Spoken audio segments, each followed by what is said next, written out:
before the mortar dried. He was here. Welcome back to 726. We're here with a couple ladies representing the Lights of Love, the 20th Century Club. And this is an event you guys put on every year. Tell us the concept of it and how long it's been going on. Well, the concept of it is to show love for our deceased, and it's been going on since, actually I think Jean has most of that information, and I'm going to let her share that with you. Okay, background information. And then if you have time, I'll tell you a little bit about our club. Okay. Lights of Love started in about 1999. Sue Tennyson had moved to Atlanta and lived there for a few years, and got acquainted with the project down in Atlanta. And so she moved back to Harrison and approached our club about holding this.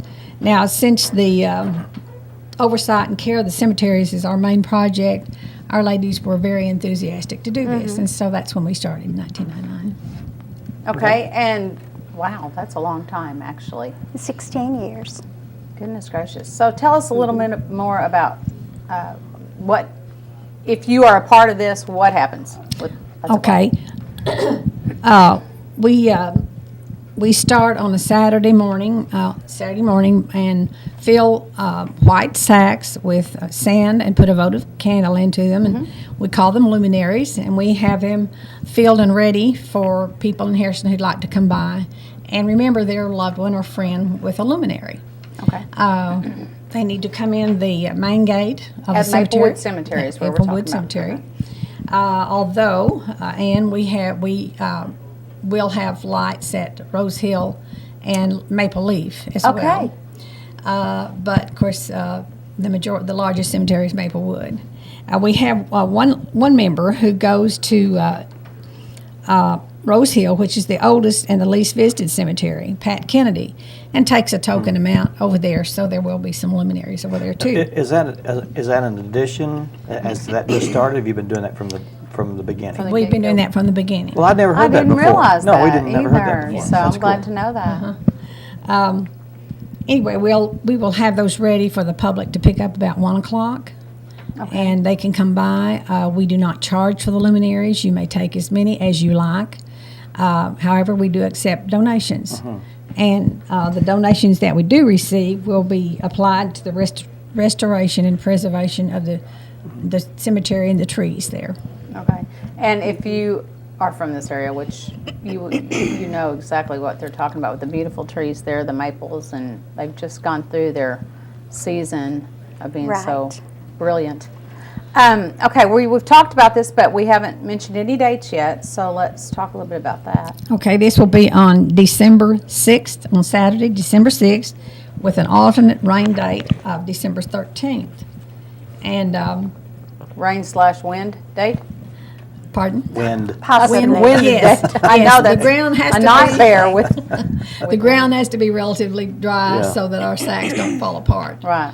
And being very environmentally conscious, we pick up the sacks after this is all over and whatever's left of the candles. But they can be viewed. You can pick them up about 1 o'clock, and they can be viewed until about 8:30, which is about as long as the candles will last. Right. If you've never been, it's a beautiful sight. It is beautiful. It leaves a glow across the cemetery, and it's just a warm, peaceful looking. It's a nice memorial Yes, it for is. those who've gone on before you. Yeah. Exactly. Now let's get to the 20th Century Club. You can tell us all about that. And that's been around since? Well, 1901. Yeah. We were established in 1901 and incorporated in 1902, which means we're part of the General Federation of Women's Clubs. And that means we're involved at the district, state, and national levels. And we have a headquarters in Washington, D.C.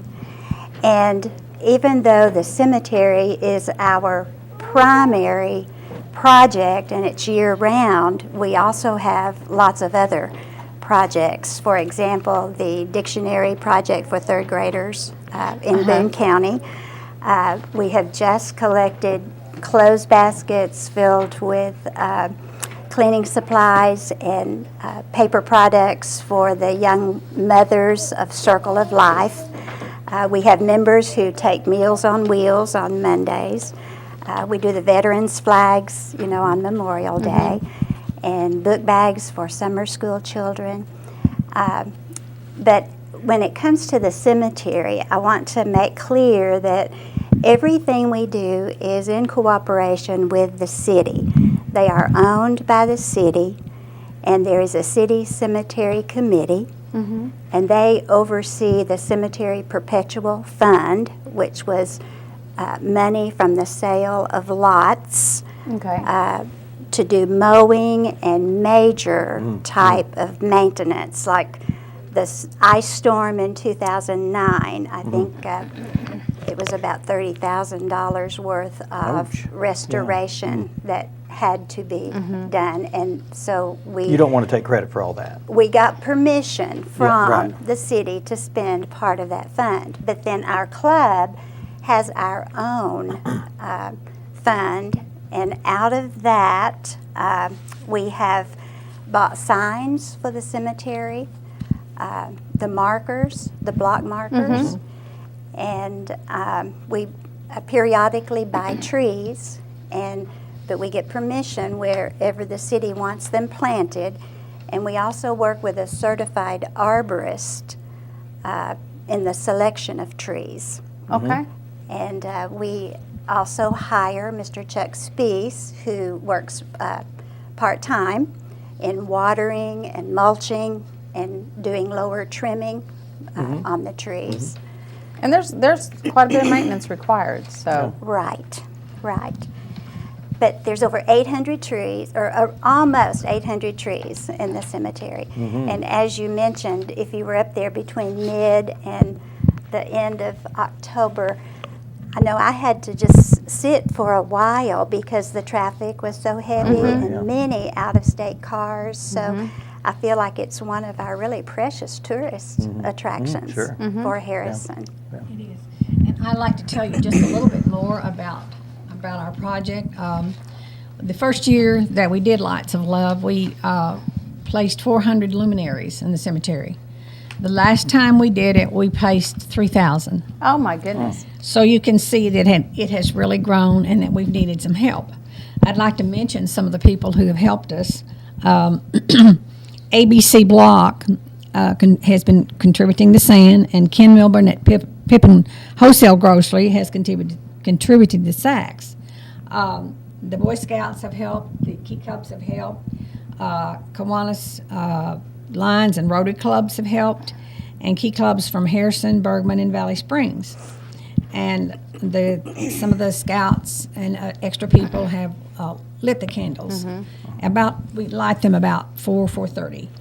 And others I'd like to mention are Jeff Ryan from Troop 160, Ryan Pulls from First Baptist Church, Tiffany Rodden with FCCEA at Harrison High School, Todd Anderson of Troop number 60, Will Burr, leader of Troop 132, and PBL at North Arkansas College.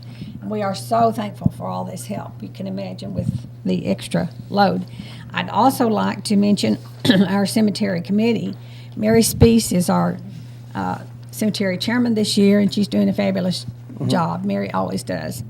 And working with her is Janet It's a Wagner. challenge, I would say. It is. It is. It's a lot No, to it. it's good work It's with a Mary. joy. It's a joy to work with Mary, yeah. With her on her committee are Janet Wagner, Sue Tennyson, Robbie Cotton, Kathleen Mullen, Lana Springer, Pat Kennedy, Marilyn Beard, and Charlotte Parker. And the unsung heroes, I always say, are our husbands, because they do the heavy lifting for us. Now, if you Right. just tuned in, we're talking about the Lights of Love, and that's coming out. Let's tell people when it's happening and how they can get involved one more time, because this has been kind of a long interview, and somebody walked in may not know what we're talking about. Thank you. It's happening on December the 6th with a rain date of the 13th. Okay. We hope we'll have a great turnout. Come to the cemetery and get your luminary. And you can do that starting at what time? at 1 o'clock. 1 o'clock. Okay. until about 4 p.m. Okay. And they don't cost anything. That's but right. certainly donations would be accepted. Yes. Right. Absolutely. And if you don't want to be involved, to go by and look, because it's an awesome site. Yes, it really is. And they're encouraged to do that.